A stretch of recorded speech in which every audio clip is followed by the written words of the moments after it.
Bien, vamos con otro tema. Si usted tiene un dolor de cabeza, un dolor de espalda bastante fuerte o también un dolor de cuello que pasan los días y usted ve que no resuelve, una de las causas podría ser una hernia de disco cervical. Y esta condición se está volviendo bastante común en personas que tienen malas posturas, por ejemplo, a la hora de estar utilizando el celular o estar utilizando la computadora, aunque esta no es la única causa. Conversamos del tema con el neurocirujano Edgar Jiménez. Recuerde que si usted tiene alguna consulta, el Facebook está a su disposición y también la línea 6087-7777 para que nos haga una consulta. Ahí ya está el doctor, como ustedes lo veían, preparado para ayudarnos con este tema que esperamos también le sea de mucha utilidad. Bienvenido, don Edgar, qué gusto tenerlo. Doctor, ¿qué es una hernia de disco cervical? Vamos al punto. Tenemos que nuestra columna cervical está formada por cuerpos vertebrales y los discos que están entre cada una de ellas, que es lo que nos permite la movilidad propiamente a nivel de la columna cervical hacia un lado o hacia otro. Estos discos, conforme pasa el tiempo, van a ir sufriendo lo que la gente conoce como un desgaste. Y ese desgaste puede hacer que esas fibras sean más lábiles o más débiles y por algún esfuerzo, alguna mala posición, algún accidente que uno tenga, puede provocar que se rompa. Si se rompe, el disco tiene una parte externa rígida y una parte interna más suave. Esta parte interna se puede herniar o salir del disco y compresionar un nervio o hacer presión sobre la médula espinal a nivel cervical. ¿Qué es lo que puede romper estas partes que usted menciona, doctor? En sí son, digamos, ligamentos que sostienen al disco en su posición, digamos, fibras del ánulus más periférico. El ánulus es como el anillo que sostiene el disco en su posición propiamente. Si este se rompe, el material interno de él es lo que se hernia, ¿verdad? Entonces estas fibras, aparte de que la ruptura del disco es dolorosa, porque son rupturas de ligamentos que están inervados propiamente, también el hecho de que salga esta parte del disco y caiga sobre un nervio, eso provoca un dolor muy exquisito. Y usualmente el paciente se queja de un dolor en el cuello muy, muy importante y sobre todo que irradia a un brazo. Y ese brazo empieza a tener hormigueo, le cuesta la movilidad del brazo, debilidad y sobre todo mucho dolor. Pero en sí, ¿qué puede romperlo? Es decir, malos movimientos, levantar muy pesado. ¿Qué podría ser un factor de riesgo para que esto se presente? Sí, la columna cervical, a diferencia de la lumbar, donde sí alzamos un peso del suelo, tiene mucha carga, en la cervical sobre todo son los movimientos inapropiados. Si vamos en un carro y nos golpean el carro por detrás y tenemos un latigazo, eso puede ser un factor de riesgo. También esto, lo que hablábamos, malas posturas. Hoy en día el estar viendo el celular hacia abajo todo el día, eso hace que nuestra columna, la curva natural que tenemos hacia atrás, se invierta y los discos tengan más presión y se puedan romper. Que esto es una práctica común. Ahorita que usted lo menciona, probablemente todos nos sentimos bastante aludidos con lo que usted menciona, doctor. Se vuelve más común. Lastimosamente sí, o sea, es un problema que cada vez está siendo más frecuente y vemos enfermedades que antes no había, que eso es propio de la evolución tecnológica que hemos ido teniendo y ya veremos qué nos ofrece en el futuro, digamos, qué soluciones, porque ahora hay problemas cervicales con inversión de lordosis, también mucho niño que tiene problemas de dolor en manos y esto por estar jugando juegos electrónicos, las mismas iPad, son cosas, es el precio que se paga a veces por tener una tecnología más avanzada. Vamos a presentar un video, doctor, para que usted también nos explique dónde exactamente es que se puede estar formando esta hernia. Aquí lo tiene, claro. Usted me explica, porque ya me dice que a nivel cervical es un poco más arriba, para entender. Exactamente, entre nuestra cabeza y el tórax, o sea, todo lo que es el cuello, tenemos que los cuerpos vertebrales los tenemos ahí en café y ahorita se acaban de iluminar los discos intervertebrales. Estos discos son los que tienen la posibilidad de esas fibras de romperse y al romperse producir propiamente la hernia, que lo que se hernia internamente es el núcleo pulposo y lo que se rompe es el anillo fibroso. Aquí vemos cómo los discos son los que nos ofrecen la movilidad hacia adelante, hacia atrás, hacia un lado. Si hacemos rotación de la cabeza, los discos ceden. Pero el problema es que como estructura que puede tener su desgaste o su trauma por todo este tipo de movimiento, puede llegar a romperse. Ahora que usted estaba mencionando, doctor, que bueno, ya estas malas posturas por el uso del teléfono, por el uso excesivo de computadoras, de una manera mal hecha, de una mala forma, ¿qué papel juega también? Me lleva a pensar almohadas, por ejemplo, que son bastante altas y que la gente tiende a dormir con almohadas donde prácticamente están inclinados en ángulos de 45 grados, por ejemplo. ¿Puede ser un factor de riesgo? Sí, las almohadas, eso es todo el mundo, porque todo el mundo le pregunta a uno en la consulta, ¿cuál almohada recomiendo yo? Realmente yo no he encontrado, yo soy de los que compro almohadas en cualquier lugar que yo voy o visito algún país, yo vengo con una almohada. Y esa almohada es porque yo quiero probar para saber qué ofrecerle a mis pacientes. Y realmente no he encontrado la almohada ideal. O sea, yo lo que le aconsejo a los pacientes, usted debe encontrar su almohada, usted debe probarlas porque no todo el mundo se siente confortable con la misma almohada. Usualmente yo prefiero particularmente y personalmente almohadas de plumas, las cuales no me levantan la cabeza, sino que se ajustan a la forma de la cabeza y también que no nos produzcan esto, ¿verdad? Una hiperextensión del cuello, que es que quedemos inclinados hacia adelante, o si dormimos de medio lado, que nuestra cabeza no quede levantada, sino que quede lo idealmente 45 grados en nuestro cuello para que sea, haya relajación de esos discos. Teniendo claro, doctor, ya estas causas que usted nos está diciendo, hábleme de síntomas. ¿Qué comienza a experimentar el paciente cuando hay una hernia de disco cervical? Usualmente el gatillo es que el paciente hizo algún esfuerzo, alguna cosa, y empezó con el dolor a nivel de cuello. Y esa molestia a nivel de cuello y que ya le cuesta movilizar hacia un lado, hacia otro, que a veces lo confundimos con lo que se conoce como tortícolis o creemos que es una contractura. Por dicha, la mayoría sí van a ser contracturas. De hecho, el paciente llega y se toma un acetaminofén, un antiinflamatorio y probablemente haga 1 o 2 sesiones de terapia y va a volver a su normalidad.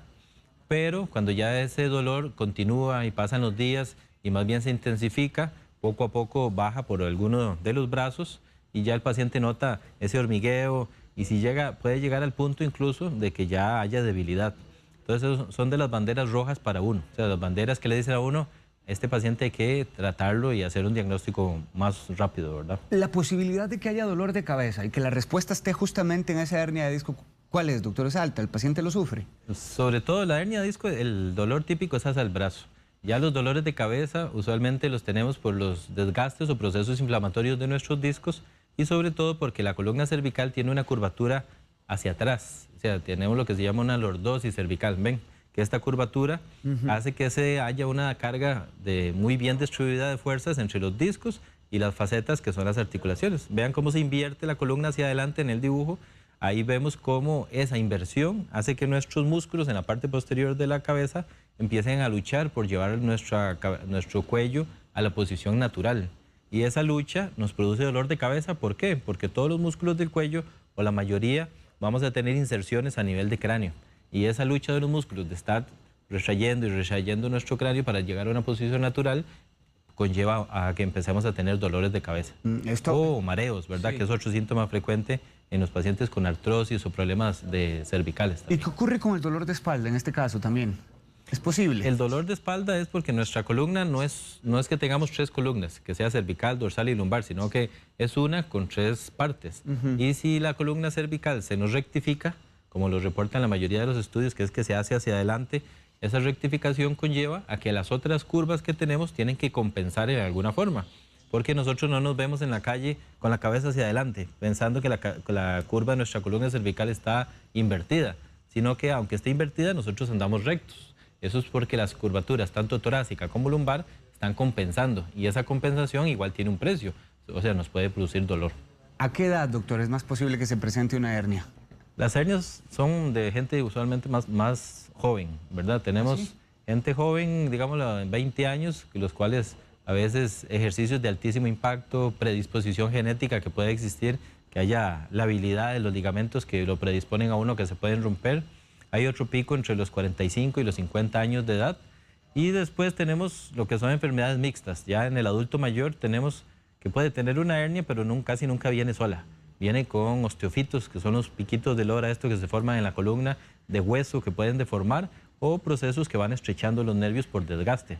Pero usualmente en el adulto mayor es un problema mixto y no solamente una hernia de disco. ¿Cómo es el dolor, doctor? ¿Es agudo, es punzante, va y viene? ¿Qué comportamiento tiene? Va a depender de cómo se inicia la hernia de disco. Hay hernias de disco que la ruptura es leve y paulatinamente el disco sale, o sea, es un proceso más lento.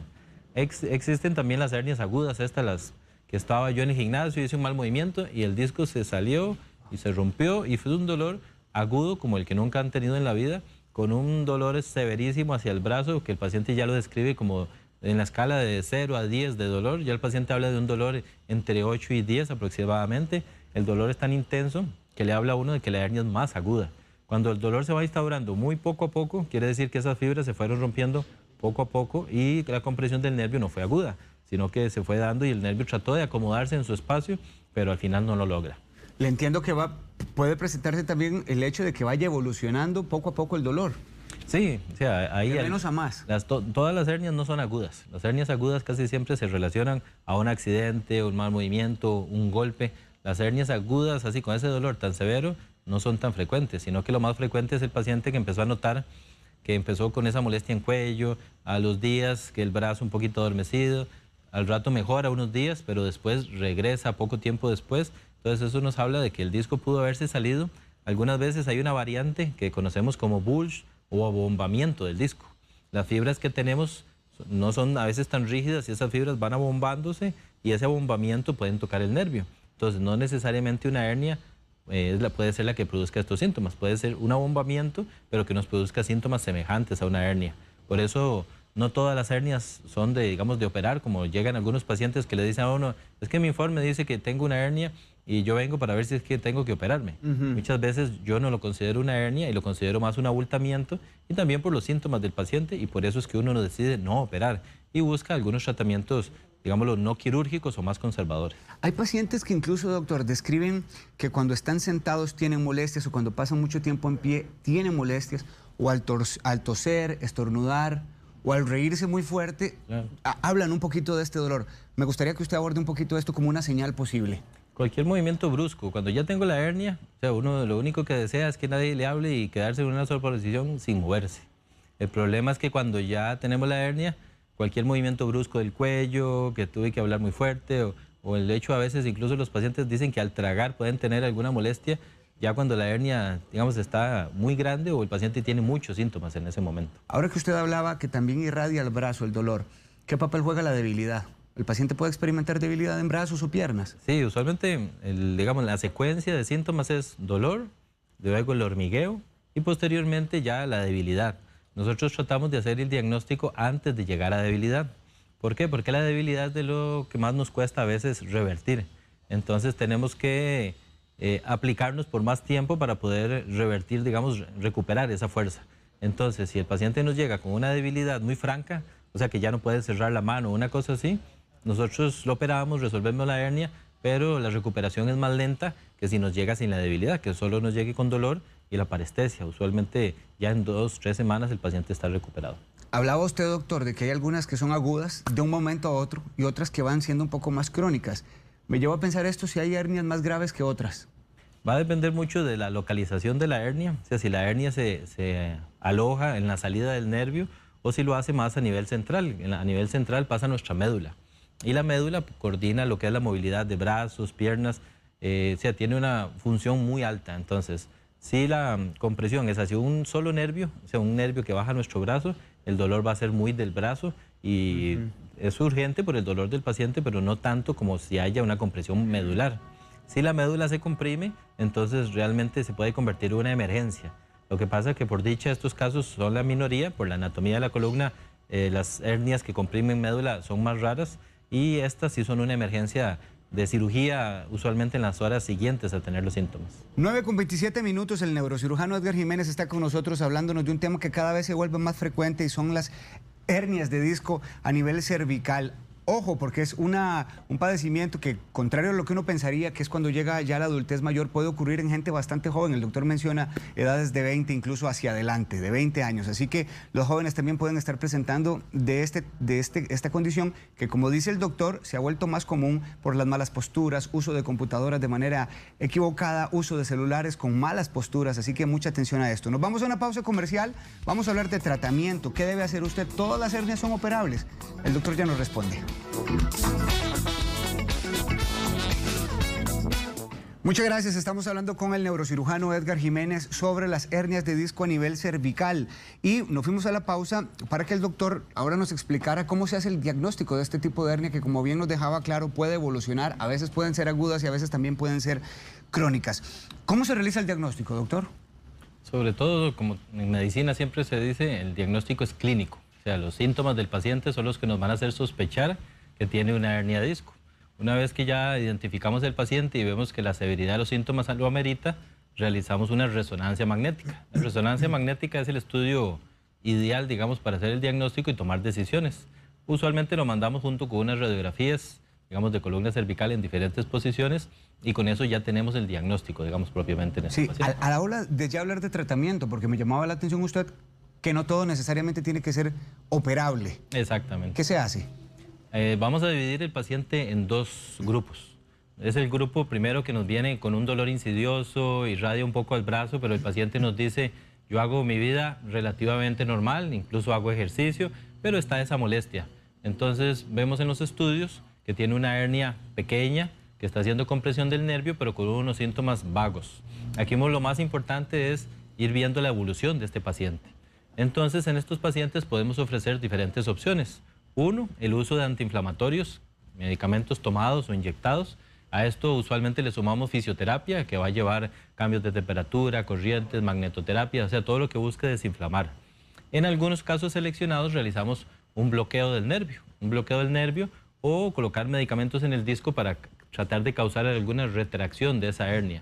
Esos pacientes se les advierte muy claramente que el bloqueo puede ser que tenga éxito en un 70% de los casos cuando la hernia es pequeña y tiene todas estas características, pero hay algunos pacientes que a pesar del bloqueo, los síntomas continúan después de todo el tratamiento y lastimosamente hay que considerar la cirugía. Por dicha, es la minoría de estos casos. El otro grupo que hablaba es el grupo que nos viene con un dolor muy severo, un dolor incapacitante. El paciente me dice, no puedo dormir acostado, solamente tengo que estar en una silla. Tengo 2 semanas de no dormir o duermo 20 minutos en la noche, ya las cosas me caen de la mano. O sea, ese paciente muy probablemente vayamos directo a cirugía. Y la cirugía, como todo, tiene sus riesgos, ¿verdad? Tenemos una incisión, que hoy en día la cirugía que se ofrece es cirugía mínimamente invasiva. O sea, vamos a tener una herida de 1,5 centímetros aproximadamente en nuestro cuello. Y ahí con aparatos, digámoslo, tubulares y cosas así, vamos a llegar directamente al disco, lo vamos a extraer y se va a sustituir con un implante que sustituye, digamos, ese disco para que no haya un colapso propiamente. Y así quitamos la compresión. Usualmente estas son cirugías que el paciente se opera hoy en la noche y al día siguiente lo levantamos, se pone a caminar. Ya incluso ya no tienen que estar usando los collares estos que se usaban antes por meses. Ahora el paciente al día siguiente, por las características del implante que colocamos, ya el paciente al día siguiente puede estar caminando y haciendo su vida lo más normal. Siempre sabiendo que existen riesgos, ¿verdad? Que a pesar de que los riesgos ahora de este tipo de cirugía son muy bajos, siempre se le advierte al paciente en su cita cuáles son estos, ¿verdad? Doctor, nos acaba de enviar Andy Martínez, es una televidente, un par de fotografías para que usted también las aprecie. Y gracias, Andy, por enriquecer la entrevista con esto. Yo le explico lo que ella nos comenta. Dice que tiene estos síntomas que usted menciona, hormigueos e inflamación en las cervicales. Y le envía esto para ver si usted puede decirle si estas radiografías, así, de esta forma, le muestran a usted algún problema. Es una mujer de 45 años, dice. Sí, bueno, lo que se puede rescatar de la fotografía, porque la radiografía en sí... No, a veces, digamos, la imagen que estamos viendo así por medio de televisión es difícil interpretarla, pero podemos ver que tiene una curvatura adecuada. O sea, le puedo decir que eso es bueno. No, uno en las radiografías, la información que tiene es muy básica. Vemos la parte ósea o la parte de alineación o la curvatura propiamente de su columna. Ahí, en ese caso, si ella persiste con síntomas, lo más recomendable es que hagamos una resonancia magnética para ver lo que no vemos en la radiografía, porque la radiografía no me muestra el disco. Lo que me muestra es el espacio donde tiene que estar el disco. Entonces yo interpreto que por la pérdida de altura puede haber un problema. Pero para ver el disco, ver la médula y ver los nervios y la relación entre ellos, hay que hacer una resonancia magnética. Muy bien. Eric Delgado. Doctor, ¿usted recomienda tratamiento con frío o con calor en el caso de una columna que esté presentando dolor? Sí, en el primer grupo que les hablaba, que es el grupo del paciente que tiene síntomas manejables, una de las opciones que se maneja en fisioterapia es esto, colocación de frío, calor a nivel local, que nos va a ayudar a manejar el proceso inflamatorio y sobre todo a aliviar la contractura reactiva que puede tener un paciente. Ve qué curioso esto que le pregunta Hazel Morera. Doctor, ahora que usted estaba hablando de las almohadas con plumas, ¿qué opina usted de las almohadas de bambú? Las he probado, hasta ahora no he conseguido la que yo me sienta confortable. Yo tengo, como le digo, en mi casa, en todos mis closets hay almohadas y todo el mundo a veces llega a mi casa y bueno, se las llevan, las prueban. Es todo un experimento que hemos hecho. Y tengo almohadas de bambú. Sin embargo, va a depender mucho del tamaño de la persona. Digamos, para mí no he encontrado una almohada de estas que yo me sienta 100% confortable. Paola Bolaños tiene 35 años, doctor, y dice que aunque no está diagnosticada, ella sufre dolores severos en el brazo izquierdo. El dolor nace en el cuello, baja hacia la media espalda y luego hacia el hombro y hacia el codo. Ella es panadera pastelera y el uso de los brazos es prácticamente de todos los días y además le imprime mucha fuerza. ¿Qué puede hacer ella para vivir mejor con esta situación? Y quiere saber si este tipo de panorama que le describe puede ser indicio de una hernia cervical. Primero hay que diferenciarlo. Hay alguna gente que tiene problemas en hombro que nos pueden confundir y pensar que tenemos un problema de compresión de nervio a nivel cervical. Entonces hay que diferenciar si hay alguna restricción del hombro que pueda pensar uno en una bursitis, una tendinitis o alguna lesión de algún ligamento en el hombro que pueda dar estos síntomas. Otros casos son mezcla de esto. Podemos tener un problema cervical y un problema de hombro.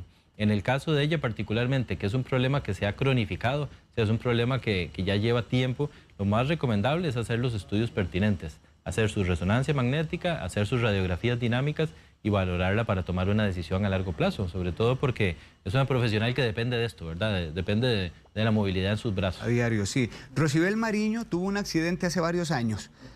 Sufrió el síndrome del latigazo que usted estaba mencionando ahora, doctor. Pero hace como 2 meses comenzó con un dolor en la nuca y luego con dolor en el brazo izquierdo y parte de la espalda.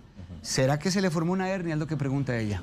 Con el síndrome del latigazo se menosprecia mucho esto, porque la gente usualmente en un accidente tiene un latigazo, pero del susto le dan importancia a muchas cosas, pero no recuerdan el síndrome del latigazo. El síndrome del latigazo, el dolor usualmente no es en el momento, sino que el síndrome del latigazo puede ser el que empiece un proceso, digamos, de lesión a nivel cervical, y ese proceso se puede ver meses incluso después.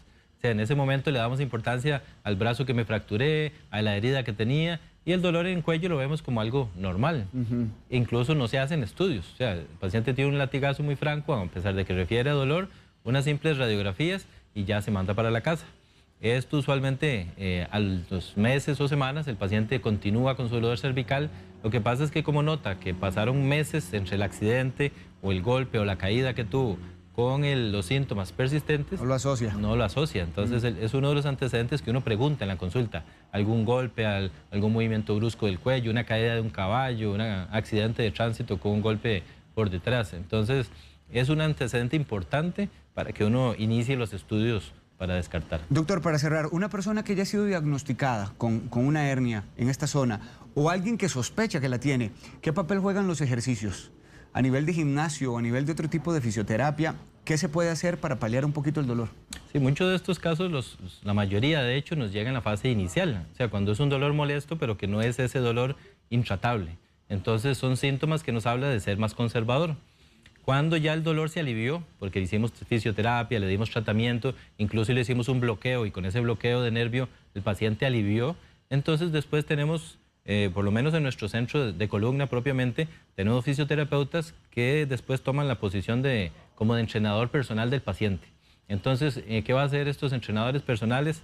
En general, van a trabajar higiene de columna. Higiene de columna me refiero a cómo nos sentamos, cómo estamos, cómo es nuestra almohada, cuál es la altura de nuestro escritorio, cómo tenemos posiciones más saludables con nuestros celulares y nuestras iPads o nuestras computadoras. Todo esto es muy importante.